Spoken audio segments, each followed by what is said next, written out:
Today, I'll be turning a brass pendulum bob on the lathe, solving the French franc pendulum bob mystery, shaping ratchet wheel teeth, facing off a brass gear, filing a square hole in a brass ratchet wheel, and using a gold scale, all to restore this 19th century French Empire mantel clock. Porcelain dial has several hairline cracks in it. Hand-painted porcelain figural plaque of a classical scene. Case is a heavy cast bronze or brass. Floral side scroll inserts on the base. The back door has a viewing glass to view the polished brass plates, wheels, and striking train. This was a way the makers could show off the high quality of the piece. Typical round French clock movement with exposed count wheel. It's wanting to run. Pull the movement out and see what we have to work with. A nice clean bell. These were cast from bell metal and had a distinct clear tone to them. The maker's stamp of Cailly Aîné, shaped in an oval, combined with this silk suspension, dates this movement to between 1830 and 1834. The plates have some etched stains and fingerprints here and there. This barrel has had a tooth or two replaced on it. Wood chips and spiderwebs here. Silk suspension string needs replaced. Separate the movement from the dial and bezel. Red French handwriting. It's fired into the dial. This indicates the dial maker had to manually track and pair the dial to its specific case and retailer. Numbers on inside of plate are the pendulum length and assembly shop serial number. With the front plate removed, we can take a closer look at the internals. Here I see several teeth were replaced in the past. Whoever did the rework didn't deburr the brass, and these two teeth next to the repair have been filed quite thin. Not the best looking hand file work on the tooth profile, but functional. The highly polished face of the gear has been defaced and left with deep scratches. I guess time was of the essence on this repair, or they lacked the ability to restore the original finish. The clutch spring is missing on the governor fan. Without it, the fan will slip on its arbor, and the striking will be too fast. Someone has bent the fan, causing the two bearing surfaces of the fan to produce an interference fit to slow it down. They've also heavily bent and distorted the fan and used coarse sandpaper on the once highly polished brass surface. The gears and this fan in the movement are made from cast brass and shouldn't be treated like this. As I say, sign of a butcher here. Signs of solder. This solder doesn't belong here. Someone may have attempted to slow it down by soldering something on it here. This notch in the arbor is the seat where the original clutch spring passed through. Without the clutch spring, the fan is free to move back and forth on the arbor. The clutch spring also acts as a lock to lock the fan to the arbor. Correct repair would be to replace the clutch spring. First, I'll need to undo some of the damage that was done here. Remove the arbor. My fear is that it will break where the bend is. I'll just take my time and go slow. Masking tape on the plier jaws prevents tool marks on the brass. Starting to look better, slightly twisted, but it will do. Now to fabricate a friction spring. Friction springs for this movement aren't available from any clock supply company, so I'll need to modify an already spring to fit. This old mainspring is made from high carbon steel, just what we need for this project. Thickness is correct, but it's too wide, so I'll need to reduce the width. It will need to fit into this relief cut in the fan with a little clearance. I'll sandwich mount the mainspring material between two aluminum plates to make it easy to work on. I'll leave exposed the amount of spring that needs to be removed to get the width needed.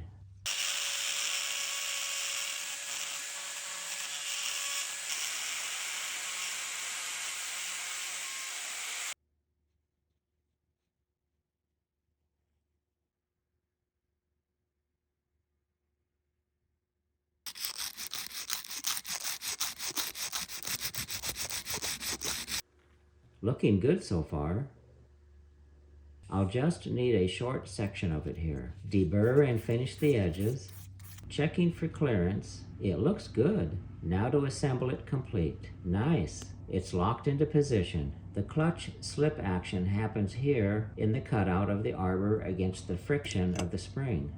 It fits and functions as it was designed to, 190 years ago. Just wish some butcher hadn't defaced the brass on it with the tool marks, scratches, solder, and pits left behind from the acid-based soldering flux. This ratchet wheel is a disaster waiting to happen. Teeth are all chewed up. It should be replaced for safety reasons.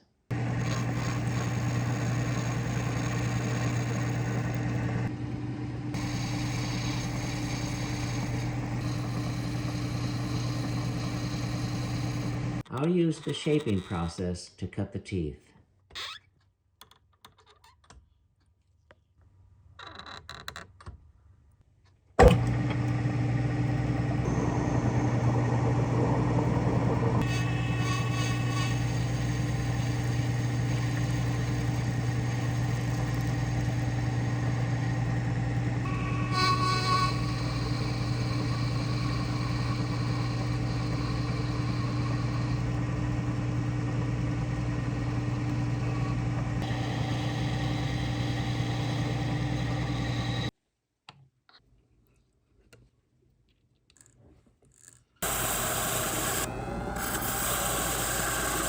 This cutout is only a decorative feature, so anything close is all that is needed. This looks good.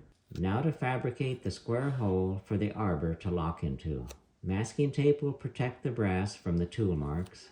I don't have a square broach this size, so a file will get the job done just fine.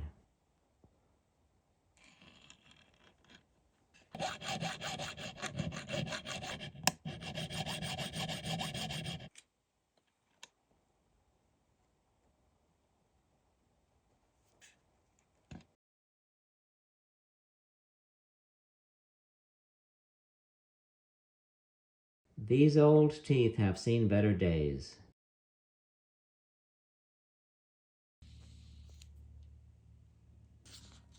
Once I deburr these new teeth, they'll look great. This new one will be much safer to use. Do a fit-up check to the barrel arbor. Nice and snug. It's a perfect fit. All cleaned. Time to assemble the movement.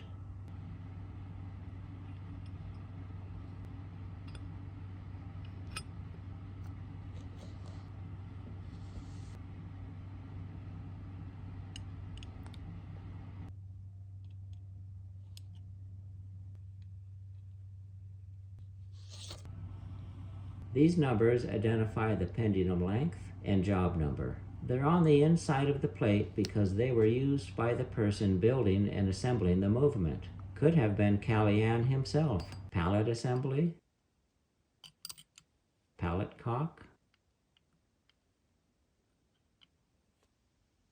count wheel,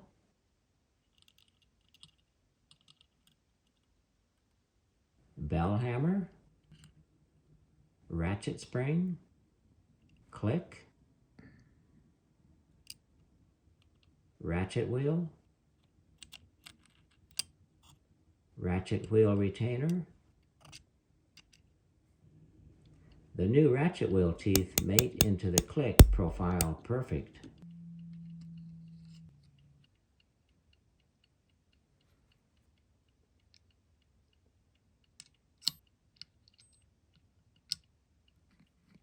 A signature scratched on the back plate from a past repair person. Date looks like 1894. The name? Maybe Ted or Jed. Not sure on the last name. Time to replace the silk suspension.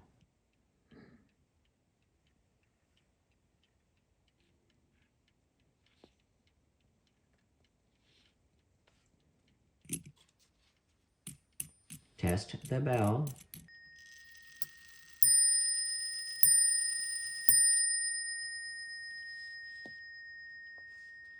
After doing a test run with the pendulum bob this clock came with, I'm finding out it's too light and too long. Runs about 10 minutes fast every hour. Something needs to be done to correct this. If it's lengthened to slow it down to keep time, it ends up being so long that it extends below the bottom of the clock case and hits the table. The bob is made from 2 French francs soldered together. It's a custom fumbled French franc pendulum bob. Definitely French, but not original.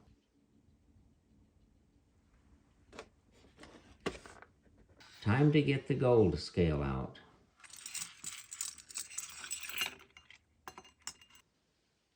Get it set up. These 2 French francs are only half the weight they need to be. Original bobs from 1830 for a Cailly Aîné are near non-existent today.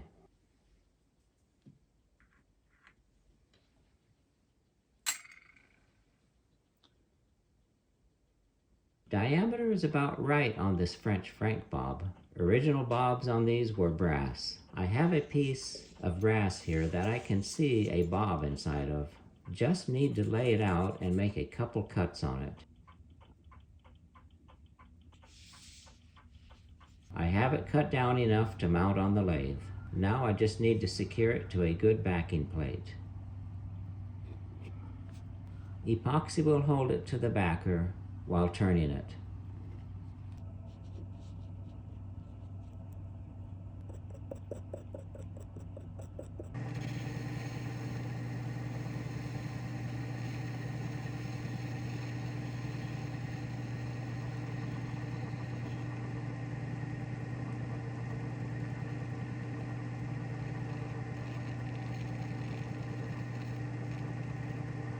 Now that I've trued the mounting surface, I'll mount it to this piece of 3/4 cold rolled steel for turning. I'll let this cure overnight.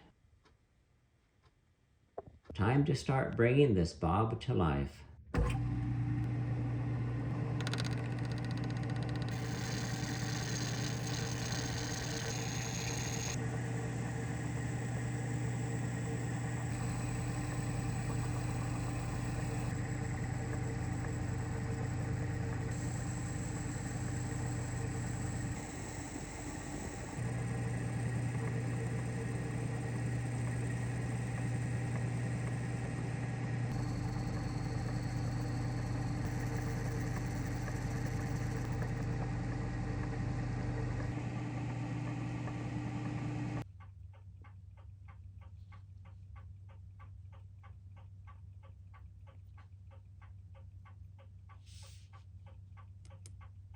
This is going to work out just fine once I get it finished.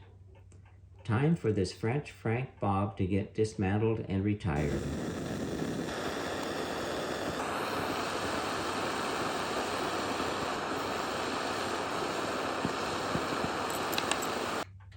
Not sure what this short chunk of wire is that was in there. Now to determine hole size and depth to drill into this new bob.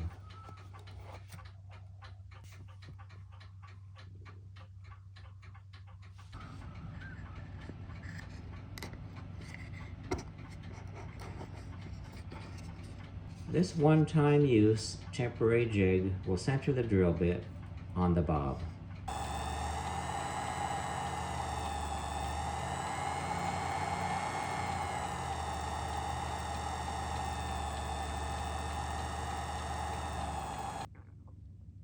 To fasten the pendulum rod to the new bob, I'll use solderol.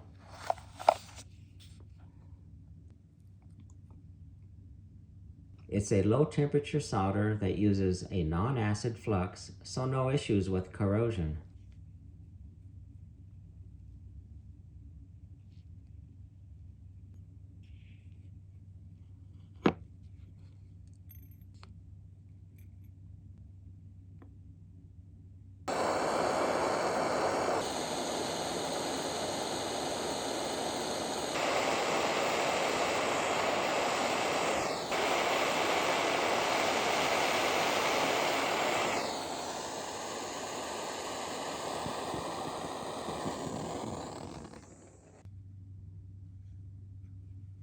Just need to do some superficial cleanup and it should be good to go. I'll use some polishing compound to slowly remove the solder. Give it a test run. This bob has a polished finish on it like the original would have had. Sure better looking than the one that came with it. Keeping good time now, and a lot healthier arc than the French franc bob that came with it. It's short enough so that it doesn't extend past the bottom of the clock case.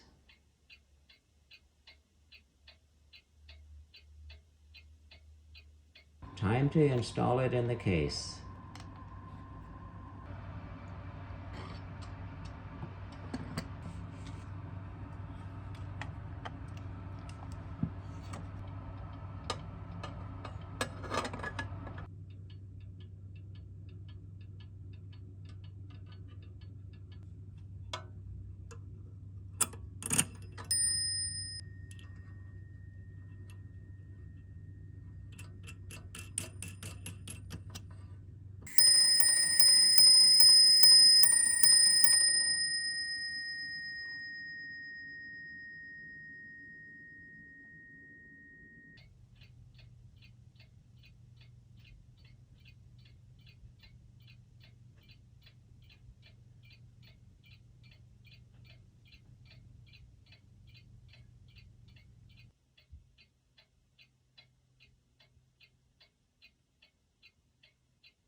A nice early 19th century silk suspension mantel clock with the stamp of Cailly Aîné, whom was a highly respected French clock movement maker, ready for many years of service again.